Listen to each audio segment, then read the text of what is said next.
خب دوستان گلم، میخوایم امروز آموزش این کیف خوشگل رو داشته باشیم که قراره کیسه هامون رو، کیسه های پلاستیکیمون رو تو آشپزخونه توشون بذاریم. این از بالا کیسه رو وارد میکنید و از زیر کار میتونید کیسه هاتون رو در بیارید. به این صورت من با نخ کاغذی بافتم، با قلاب شماره 4 و با گل و مروارید تزیینش کردم. بریم که با همدیگه ببافیمش. بافت این بگ آشپزخونه برای اینکه این حلقه پایین کیفمون رو ایجاد بکنیم، یا از یک کش مو استفاده کنید، یا اینکه مثل من چند بار این نخ رو دور دستتون به این صورت میپیچید و بعد شروع میکنید به بافت پایه کوتاه داخل این حلقه که ایجاد کردید. به این صورت نخ رو میگیرید و یه دونه زنجیره و شروع میکنید داخل این حلقه پای کوتاه میبافید تا حلقه کامل با پای کوتاه پر بشه. بچه ها ببینید به این صورت هر چقدر که میتونید دور تا دور بافت پای کوتاه رو انجام میدید. من هم میبافم و برمیگردم. خب ببینید دور تا دور حلقه رو که پای کوتاه زدید، میاد سر اولین حلقه‌ای که اولین پای کوتاهی که دارید گندمیش رو میگیرید، نخ قلاب میبرید زیر گندمی، نخ میگیرید، بست میزنید. این میشه اولین رج شما. حالا برای رج‌های بعدی به این صورت. رج دوم ما میایم 4 تا زنجیره میزنیم و میریم توی پای کوتاه بعدی یه پای بلند، یه زنجیره، دوباره پای بعدی یه پای بلند توش میزنیم، یه زنجیره، دوباره گندمی بعدی یه پای بلند، یه زنجیره و همینو تا انتهای رج تکرار میکنیم. یه پای بلند، یه زنجیره، یه پای بلند، یه زنجیره روی هر کدوم از این گندمی هایی که اینجا دارید. خب ببینید به آخر رجمون که رسیدیم، زنجیره رو که زدیم میایم 1 2 3 میریم توی سومین زنجیره یک بست میزنیم. حالا توی این رج دوباره 4 تا زنجیره میزنم، میام روی پای بلند بعدیم یه پایه بلند میزنم، یه زنجیره، دوباره پای بلند بعدی یه پایه بلند، یه زنجیره. اینجا رو نگاه کنیم، میخوام افزایش بدم. چیکار میکنم؟ یه دونه پایه هم این وسط میزنم به این صورت، یه زنجیره، دوباره میام روی این پایه بلند هم یه پایه بلند میزنم، یه زنجیره و دوباره اینجا رها میشه روی پای بلند بعدی یه پای بلند، یه زنجیره، دوباره یه پای بلند روی پای بلند بعدی یه زنجیره. حالا اینجا دوباره میخوام افزایش بدم. ببینید هر دوتایی که بدون افزایش میبافم، یه دونه اینجا این وسط افزایش میدم و بافتم رو میبافم. یه زنجیره، دوباره رو پایه بعدی یه پای بلند، یه زنجیره، پایه بعدی یه پایه بلند، یه زنجیره. ببینید 2 تا پایه بافتم. الان میخوام افزایش بدم، این وسط میبافم، وسط 2 تا پایه ها، دوباره یه زنجیره، حالا روی پایه و همینو ادامه میدیم. هر 2 تا پایه‌ای که روی پایه بافتیم یه دونه افزایش بین 2 تا پایه میزنیم. خب دوستان ببینید ما تا اینجا بافتیم. ببینید آخر رجمون یه زنجیره رو میزنیم. یه زنجیره رو که زدیم آخر کارمون طبق معمول میایم سر رجمون 1 2 3 سومین زنجیره میشماریم و بست میزنیم. حالا شما به همین ترتیب میتونید اگر خواستید دایرتون بزرگتر بشه به همین ترتیبی که گفتم. منتها تو رجهای بعدی مثلا من 2 تا پایه رو سر جاش بافتم، یه دونه افزایش دادم. رج بعدی مثلا 3 تا اینو ببافید، بعد یه دونه افزایش، بعدی مثلا 4 تا، همینجوری دایرهش بزرگتر بشه. اما برای من که با نخ کاغذی بافتم، ببینید فقط همین 2 رج رو من افزایش دادم و بعد شروع کردم بدنه، یعنی به اون اندازه‌ای که میخواستم رسیده. نخ کاغذی و قلاب شماره 4 من بافتم. حالا اگر شما نختون ظریف‌تر هستش و میخواید کفی کارتون بزرگتر بشه، پس باید چیکار کنید؟ اینجا دایره رو بزرگتر کنید. چجوری؟ الان شروع رجمون با همون 4 تا زنجیره است. روی این پایه یک پایه بلند، یک زنجیره، دوباره پایه بعدی یک پایه بلند، یک زنجیره. ببینید 1 2 3 تا بافتم دیگه. حالا میخوام افزایش بدم. اگه میخوام دایرم بزرگتر بشه اینجا باید یه دونه بزنم. خب اینجا باید بزنم، یه زنجیره بدم و دوباره اینجا که بافتم اینو حساب نمی کنم. 1 2 3 تا رو سر جاش میبافم، بعدی رو افزایش میدم، اینجا 2 تایی میزنم. به همین ترتیب دایرتون بزرگتر میشه. اما من نمیخوام الان دایرم بزرگتر بشه و دیگه به اونجایی رسیدم که میخوام دیواره رو ببافم. پس چیکار میکنم؟ دیگه افزایش ندارم، فقط پایه زنجیره، یعنی روی هر پایه یک پایه یک زنجیره. دوباره پایه بعدی یک پایه یک زنجیره، یک پایه یک زنجیره تا انتهای رج. به همین ترتیب، یعنی من اینو دیگه نه افزایش بهش میدم نه کاهش بهش میدم، فقط روی هر پایه یک پایه یک زنجیره، یک پایه یک زنجیره، یک پایه یک زنجیره. اینو انقدر میبافم تا به ارتفاعی که میخوام کارم برسه و دیواره سبد من یا این کیف من تشکیل بشه. پس دیگه هیچ کار دیگه نداریم، فقط پای زنجیره رو میزنیم تا برسیم به قد و ارتفاع مد نظرمون و بعد برمیگردم که اون قسمت آخر رو خدمت رو توضیح بدم.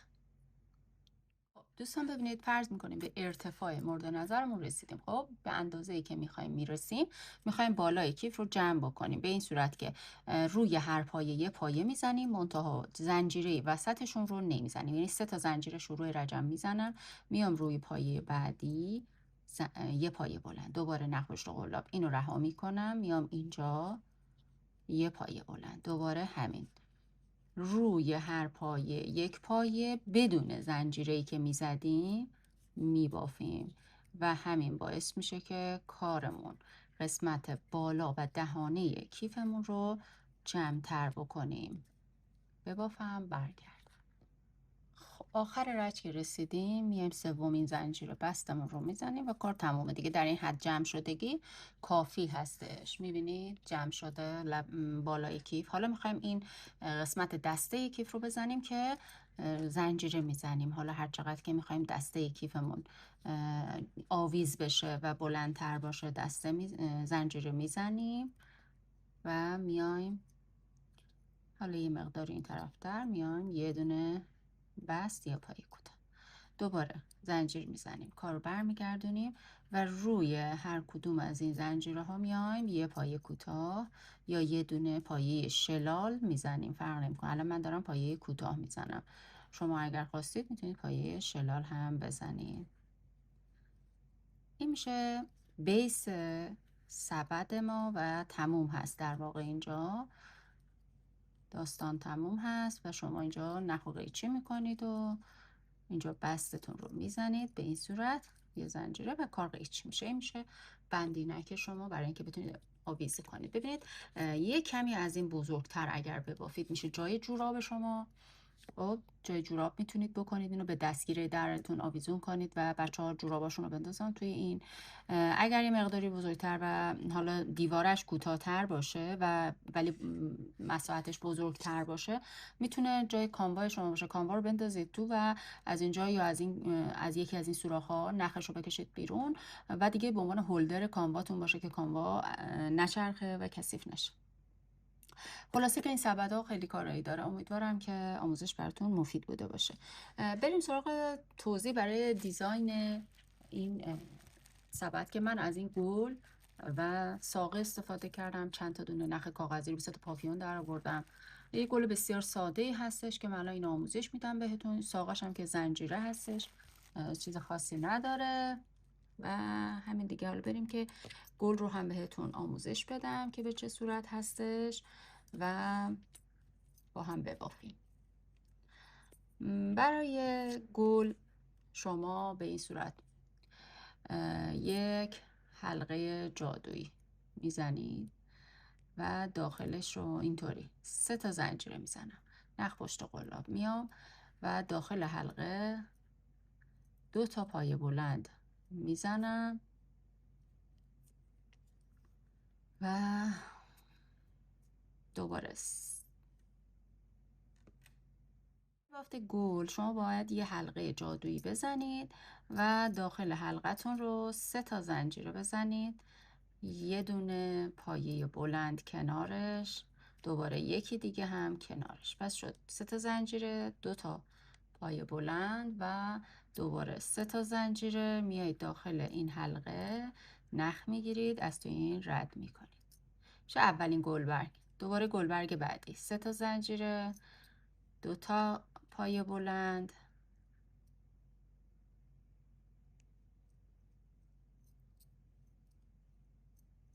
دوباره 3 تا زنجیره داخل حلقه، یه پایه بست، دوباره 3 تا زنجیره، 2 تا پایه بلند، 3 تا زنجیره و بست. میبینید؟ حالا 2 تا دیگه گلبرگ میبافیم که بشه 5 تا و گلمون تشکیل بشه. به همین ترتیب.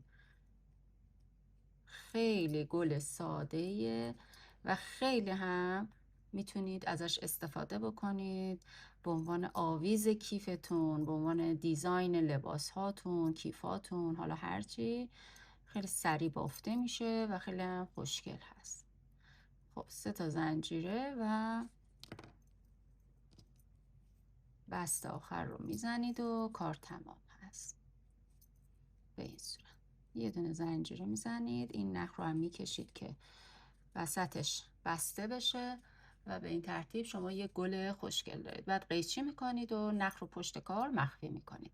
وسطش میتونید یه مروارید بزنید مثل کاری که من کردم. حالا برای بافت ساقه این گل هایی که من زدم به این صورت عمل کنید بچه‌ها. ببینید 2 برابر قد ساقتون نخ رو بر می دارید و دولا می کنید. به این صورت میبینید دولا می کنید. بعد یه طرف نخ رو دور انگشتتون میپیچید به این صورت. این قلاب رو میبرید وسط این نخ به این صورت.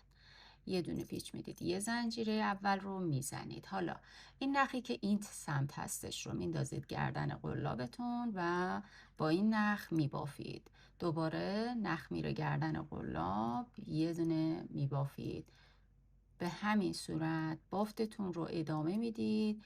یک زنجیره سه‌بعدی و ضخیمی خواهید داشت که کاملا مناسب هست برای بافت برای ساقه گلمون. به این صورت میشه. شما از این تکنیک میتونید توی بافت ایرلندی هم استفاده بکنید.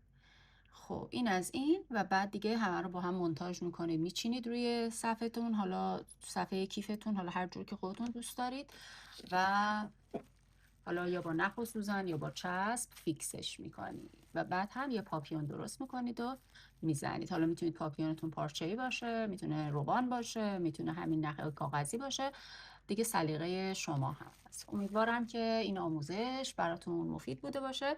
خوشحال میشم پست رو لایک بکنید، کامنت برام بذارید و کانال من توی یوتیوب رو سابسکرایب کنید. زنگوله رو هم حتما روشن کنید که به محض اینکه آموزش جدید میذارم بهتون اطلاع داده بشه.